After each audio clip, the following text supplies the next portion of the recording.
little gal named Lexi. She's 5 years old. Some kids on TV that were hungry. We're like $6 a day for kids, you know, $60,000, you know, kids. So she's fed at least like 9,000 people at least. Yeah. So we're going to talk today about becoming a real-life superhero. I have with me today Mr. Roger Walterhouse from Feed the Hungry. I've been working at Feed the Hungry for 4 years.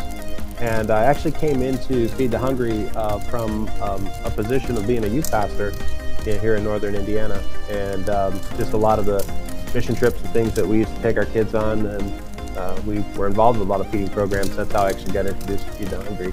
We're actually in 23 countries. We're in a lot of African countries, but we do work in Central America, work in Haiti, and then we do work in some Asian countries as well. So I could list them all, but that'd take a lot of time. So that's awesome. Then. Yeah. What kind of determines where Feed the Hungry works?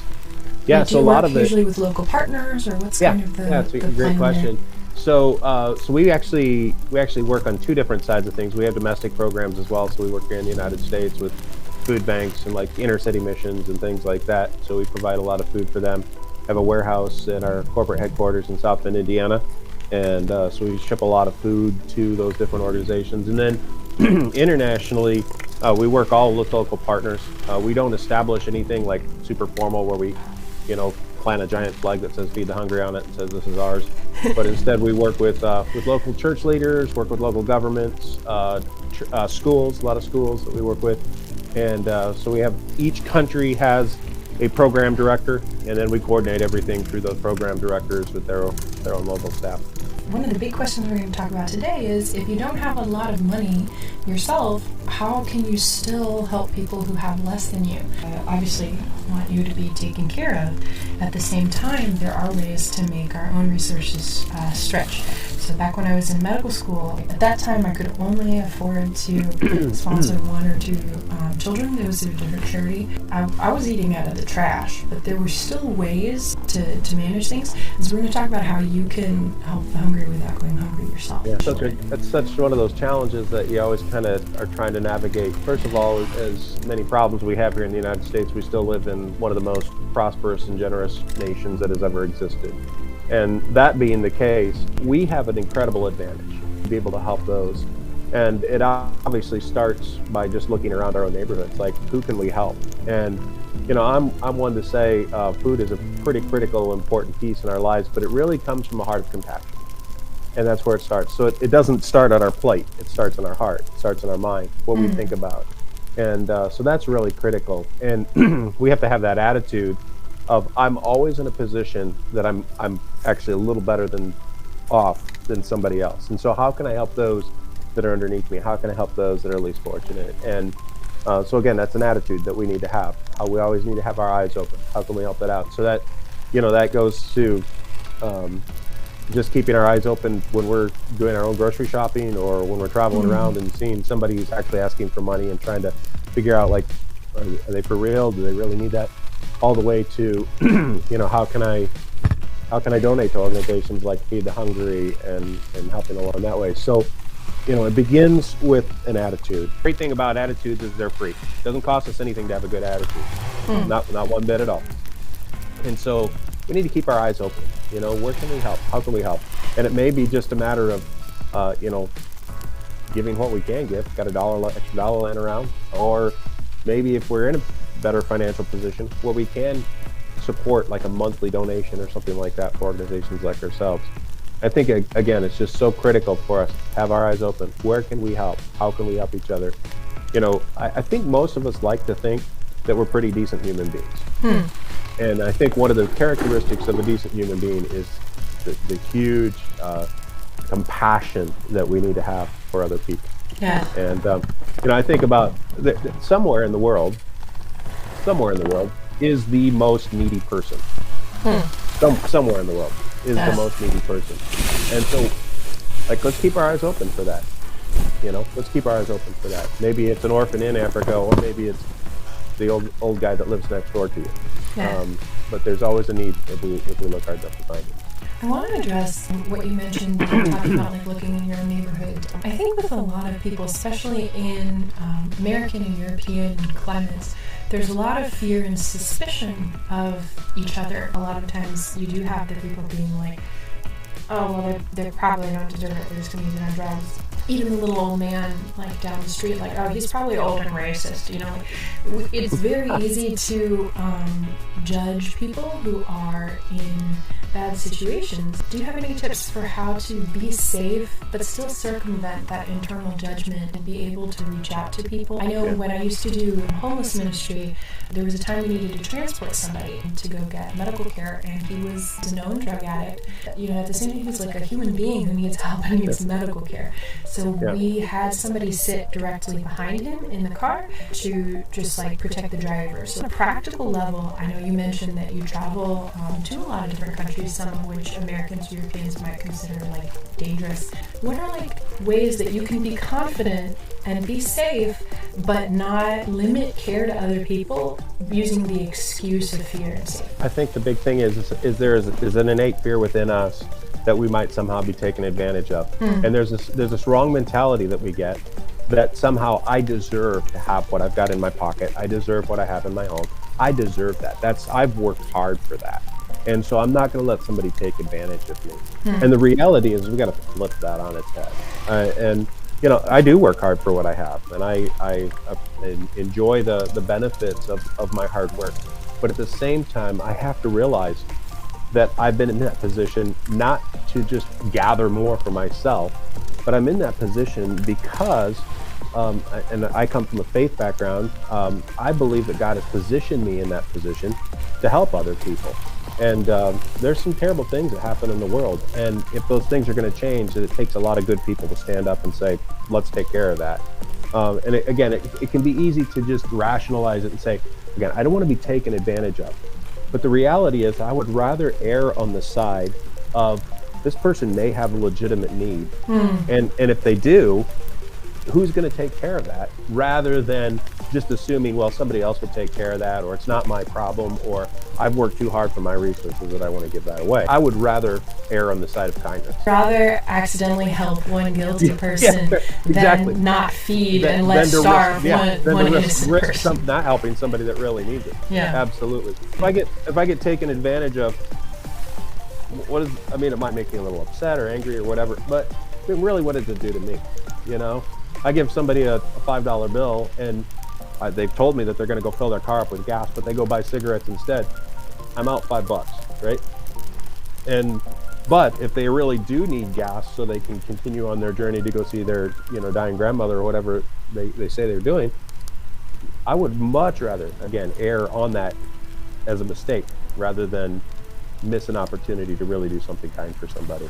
A lot of times, especially women, and for obvious and very real reasons, feel afraid of things like helping motorists on the side of the road in the United States is no longer such a safe thing to do, right? Because there are even people who have bought cop cars and pretended to be police who take advantage of people on the side of the road. Absolutely. It is a challenge sometimes, but I have found that sometimes trying to have a companion with you, or if you believe in firearms or like self-defense, knowing that you can defend yourself. I know we have pacifists in the audience as well. That's absolutely your choice. Having some kind of way that you're thinking of protecting yourself can sometimes make it easier to help people who need it. You're barking up a great tree right here, because I think that one of the things that has happened in our culture, I think, is that we have divided more and more into individualism rather than into a community. And so we define ourselves based on what I'm comfortable with, who I vote for, what I believe,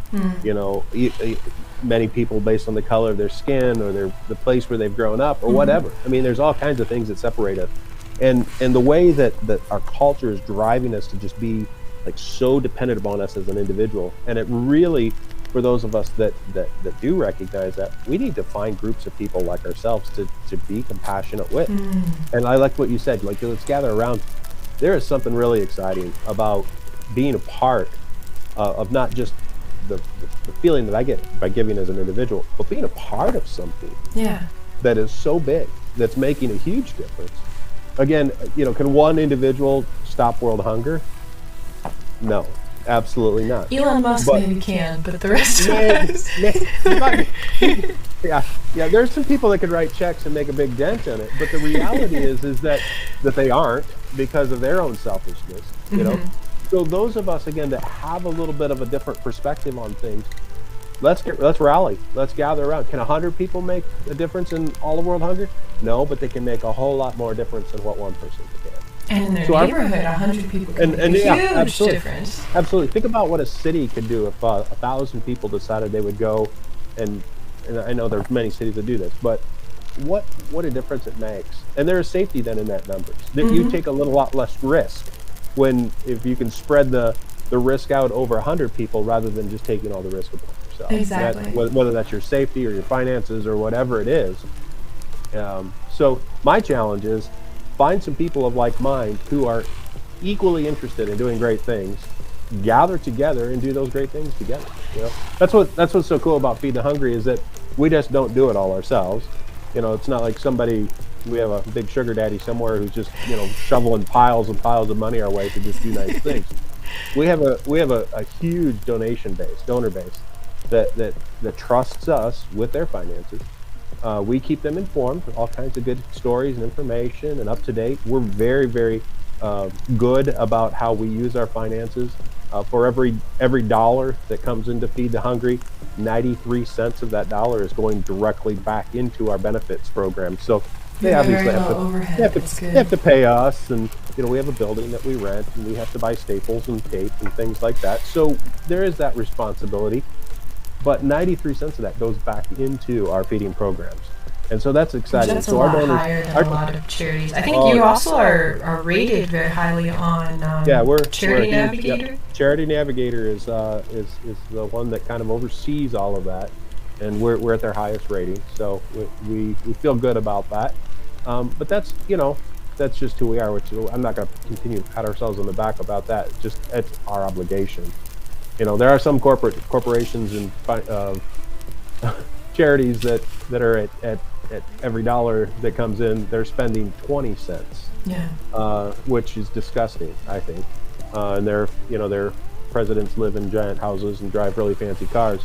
That's not the case here at Feed the Hungry. So we try to take care. So we go back to what I was saying. We have a lot of donors that trust us, and while they maybe can't do it, they give it to us because we can, and we have inroads and opportunities and supply chains that we're able to take advantage of that maybe just individual in someplace in the middle of Missouri, they don't have that, but we do, because we've had that opportunity to develop those things. Can you tell us a little bit more about a little bit of a price breakdown? It helps you, understanding price helps you think like, okay, if I just don't buy this video game this year, we're on Twitch, right? So everyone's a gamer. I can maybe help someone not die. That's a great way to look at it. And the reality is again, it helps refocus us. Like, do I choose to take something that I will enjoy just for myself and be selfish about that, or can I help somebody else out? And again, it's not bad to have nice things. I think we all like to have nice things, but we have to keep in mind there's a lot of people that don't have nice things. And so as a part of our responsibility of being in those nice thing categories, I think it's good for us. It's healthy for us. It's mentally healthy for us to be able to give back to others. And so we're at right now, we're feeding 380,000 children every day in our feeding programs. And again, that's through schools and churches and community centers and all kinds of things all around the world. To do that, it takes about $6 per child. Is what it costs. So $6 will feed a child for a month. We have a couple different sources of food that we make available to our feeding partners. We do buy in country, so that's one of the great things. That's why the cost is so low. Because I was like, I think $6 a meal is pretty normal. That's some of it. Now, and we do we have a lot of food that's given to us as well. We get bags of fortified rice like this. It's from an organization called Nunnery. Nunnery, you said? Nunnery, an organization out of Kansas. So they give us, containers of rice like this, and so because it's free, then we can ship it, so the cost goes to the shipping costs. And the great thing about rice with Nunnery is it's fortified, so it's got all the energy. So if we buy in country, we're just buying rice, and rice, well, it's fills the belly. It's not so nourishing, but with something like this, where they actually put vitamins in with it, there's a little packet. It's kind of hard to see here, but there's a little packet that's right there that's got vitamins and flavoring and all kinds of things. So it's fortified rice, which really, calorie per calorie, it's just so much better for the individual child that's eating it. I know as a physician that's a huge challenge, because when people think about world hunger, they think of people who have like no food. The reality is most of the children who die of malnutrition, when they give those stats like this many children die every day, it's actually two medical conditions. One of them is from lack of protein, and one of them is from lack of nutrition. And actually most people are dying because they have no protein and their body shuts down. So it's people who might have rice or roots or some other thing, but it's not enough to keep a child alive. Fortified rice and so forth is wonderful. Yeah, we don't supply enough to every child where they're going to have all of the food that they need for the day. We try to help take the pressure off of the community, their parents, the school. You're trying to help as many people as possible, so you're supplementing. Absolutely. So we usually feed supplemental feeding. So we're actually feeding children primarily. 75 to 80% of those that we feed are children only. And then we also look at some of the marginalized, elderly, handicapped individuals in HIV/AIDS communities, things like that that need resources as well. So one of the great things, though, is it's more than just filling a belly so that that takes away the hunger pain. We also then want to create a situation where they're motivated, incentivized to go to school. So we feed in a lot of schools because you can feed a kid, but if you're just filling their belly and not filling their mind or filling their spirit or filling their emotions, what kind of a life is that? So we really want to position kids to have a full life. So our statement is a full life feels good. And a full life goes beyond just having a full belly. So we also incentivize kids to come to school. So if they're getting a meal at school with one of our rice packs, they wake up in the morning wanting to go to school because they know if they're there at lunchtime, they'll get a meal. So it's really like a lunch a day, basically. And then bring forth that education so that they can change. So that's another big medical point. People can't perform if they can't really eat. So children can't really learn and so forth. It's very difficult to focus. So even just providing that food, it's brain food, right? It makes a big difference in what they can learn. One of our African partners, there's a proverb that he says from the African proverb, and he says, "Hungry bellies have no ears." I love that. Hungry bellies have no ears. And so when we can provide a meal for a child, it puts them in a position to be able to understand their instructors much better. Absenteeism rates drop from 60% of children being gone a day to 2 or 3% being gone a day. Wow. Because they want to come in. We have studies that show the kids that are in the schools where we're feeding every day, they're scoring better in their proficiency tests that they do when they're in 7th or 9th grade. So. Of course. Oh, that's phenomenal. Let me tell you two stories. One is about a little gal named Lexi. She lives in Pennsylvania. Lexi, a few years ago, she felt motivated. She's 5 years old. She felt motivated. She saw some kids on TV that were hungry. So her parents and Lexi got on the computer and they started doing research of how they could help hungry people. And they typed in just feeding hungry, and that popped up. Feed the Hungry came up. And so they started doing some research on what Feed the Hungry was doing. And Lexi suggested to them, why don't we do a fundraiser, like a lemonade stand? And so Lexi's father was in a position where he was the manager of a factory, okay? So he suggested that after one of the shifts was done, that maybe Lexi would set up a lemonade stand outside and people would want to buy lemonade from her. Of course, he was the manager, so he encouraged his employees to buy lemonade from Lexi. In the first year, I think she was 6 years old when she first did this. At 6 years old, she raised something like $1,200, and she sent that to us. Okay, that's so awesome. Now Lexi, that was 5 years ago. So now Lexi's like 11, 12 years old, and this year, Lexi and her brother's involved in this. Lexi and her brother now are doing like lemonade stands all over the place, and it's kind of become this big community thing. And instead of raising $1,200, I think they raised something like $14,000 or $15,000. Oh my gosh! Because motivation got going and people got behind us. Now it's like, when is Lexi having her? So we've told that story. Well, other kids are like, well, I want to be like Lexi, and so we have kids that are doing all these really creative ways of where they're out raising money. They're not charging a huge amount, but they might be selling. Like one little gal picked up a bunch of. They had wild pecan trees on their farm. She picked up pecans. They roasted the pecans and then they sold them, and she sent us like $500. So it's exciting because they really feel like they're doing something where they're making an impact. And we've got a lot of stories like that. How much total has Lexi raised, Ben? I wouldn't know for sure, but I would estimate she's probably up in the $50,000 to $60,000 range by now, maybe even more. So how many people is that fed, Ben? A lot. A lot. That feeds a lot of people. So if we're like $6 a day for kids, and $60,000, my math's not great. So lots of kids. 10,000. At least like 9,000 people at least. Yeah, something like that.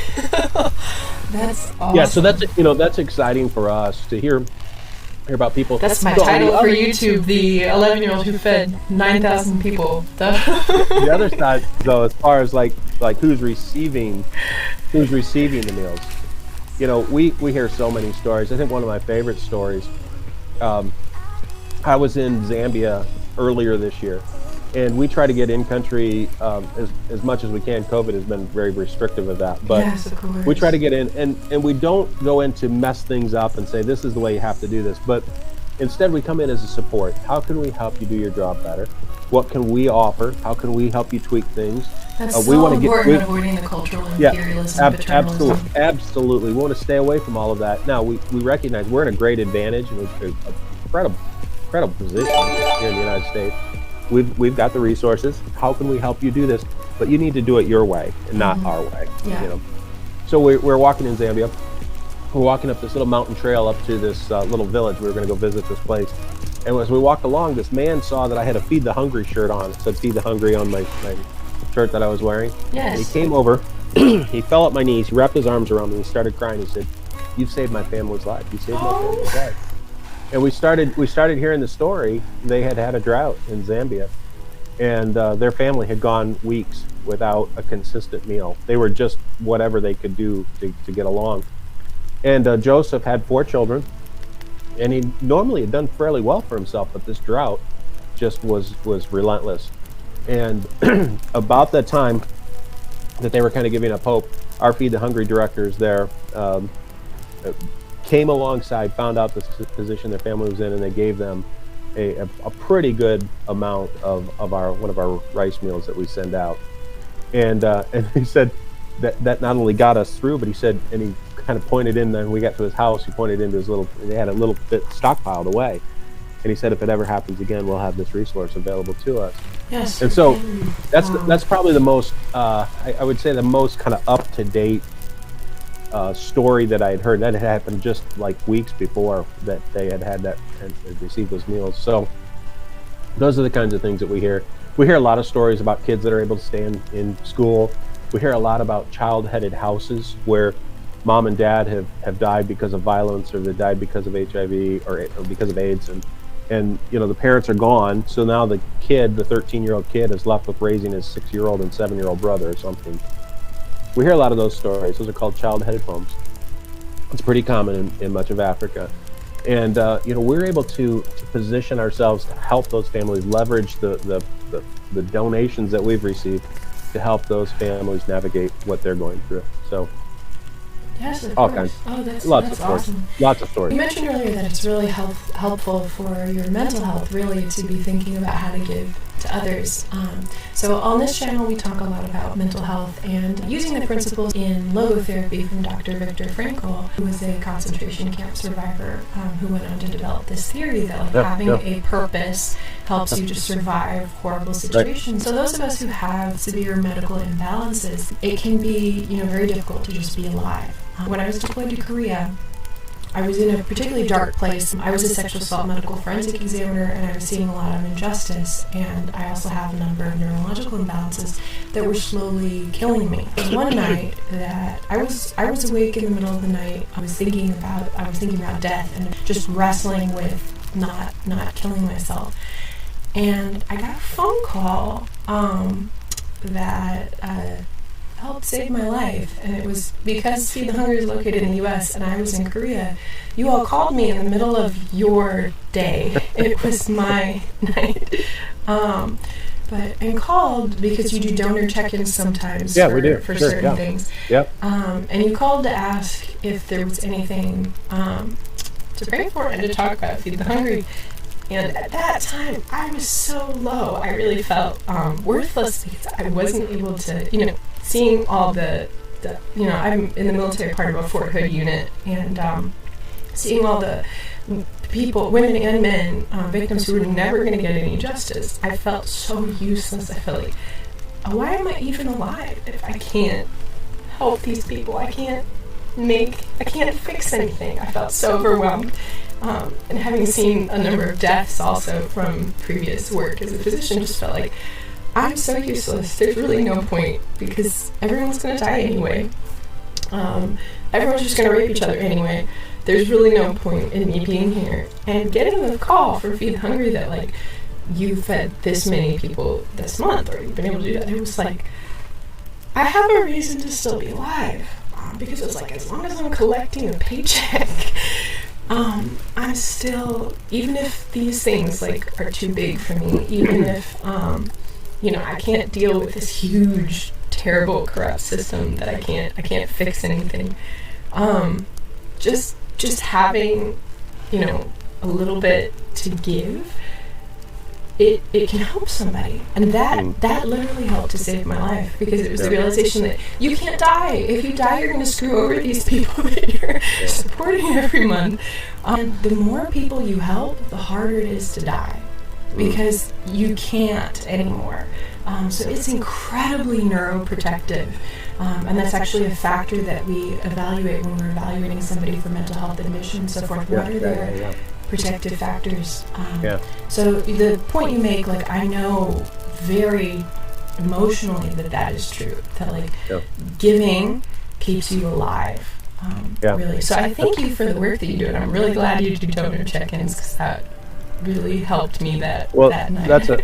That's a great story. I can't wait to share with our donor team about that. They'll love that. But yeah, and again, it shows you, like, we want to be a lot broader than just kind of pinpointing on helping one person, navigate their challenges with hunger. We realize there are a lot of people that are sacrificing. We have a lot of older folks that give out of their Social Security income, and they're limited resources. I know my mom gives. My mom's not a rich person, but she gives to Feed the Hungry for that very much that reason, is just she knows that she's in a position where she doesn't have a lot, but she's got a lot more than what some people have, and it just keeps her in a healthy balance of how can I be a benefactor, beneficial to the culture around me. And it makes you feel like less of a victim. It does. Like when you're feeling hopeless, knowing that you've done a little something, it really does keep you alive. It's one of the things that I push for the mental health stuff that we do here, is that, like, if you help someone else, and that's not the only thing. Obviously, you still need to seek mental health care. You still have to go get medical help. Sure. But if you help somebody else, it can help protect you from, the dragon that is depression and despair and darkness. Jen, if people could see some of the things that I've seen, it would dramatically change their whole perspective on their own value. Mm-hmm. It would change their whole perspective on them being victims as well. There are terrible, terrible, terrible things that have happened to people, obviously. Yeah. But I see some of the very, the very bottom of the barrel as far as terrible things that I've heard about and I've actually seen with my own eyes. And to realize, I don't have it so bad. I don't have it so bad. I've had some bad things happen to me, but not anything compared to some of the stories that I hear, from our kids in Africa, or from, kids in Central America where we're working. They've got it bad. And I think it would be really healthy. I don't know, I'm just kind of throwing this out here, but I think it'd be really healthy for everybody. We could all just load up in a giant airplane and fly into a South American or Central American village for a little bit. It would be really good. A good wake-up call for what I know the word privilege gets thrown around a lot, but we truly do have, just by being in the United States of America, we have incredible privilege, and not in a negative way, not in a way that I force my way into somebody's comfort or whatever, but privilege of how can I help. Yeah. How can I work? And it's a flip on how we've used the word privilege in our culture these days. We have privilege, and let's use that privilege to benefit others. And again, I might only have a few extra dollars a month, but maybe I'll have to save a little longer for the game, or have to maybe cut a cup of Starbucks out this week. But I could help somebody, and that's so huge. And I do want to emphasize, even if you don't have, even if you're, because we have a lot of that older folks or folks who are in. We also have a lot of folks who kind of gather in this community who've been physically abused as children or sexually abused as children, and who just have it very, very bad. Right. So definitely not diminishing the suffering that somebody can have. No, by no means. Absolutely and the idea being that even if you have it very, very, very, very bad, there is hope that by giving to somebody else who also has it bad, you create this, in some way, almost even if you don't know this person, this special camaraderie, right? You are helping to create another personal life that's creating another link that helps keep you alive, even as you're processing all these horrible things. Yeah, you can choose to get when you're victimized, you can choose to become that victim and tuck deeper and deeper into a dark hole, right? And it'd be understandable if that happens, because there are terrible things that happen. But at the same time, what would that look like if I could flip the script on that? And rather than that terrible circumstance, being victim, what if I could flip that to now help somebody from being a victim? How can I it changes from me being consumed by being a victim to now, okay, these terrible things happen to me, but how can I flip the script? How can I change that into something now that will turn into something beautiful? Don't let it kill you like you kill. That's right. There are so many different community resources that you can get involved in.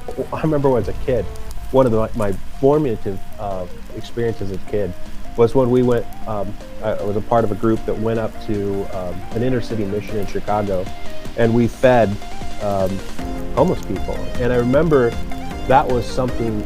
I can still think back on that. I can still feel the emotions and even recall the smells in that kitchen.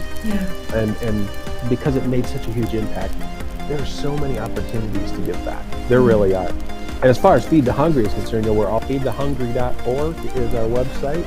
Send $6 in every month to help one kid out. It makes a huge difference in their lives.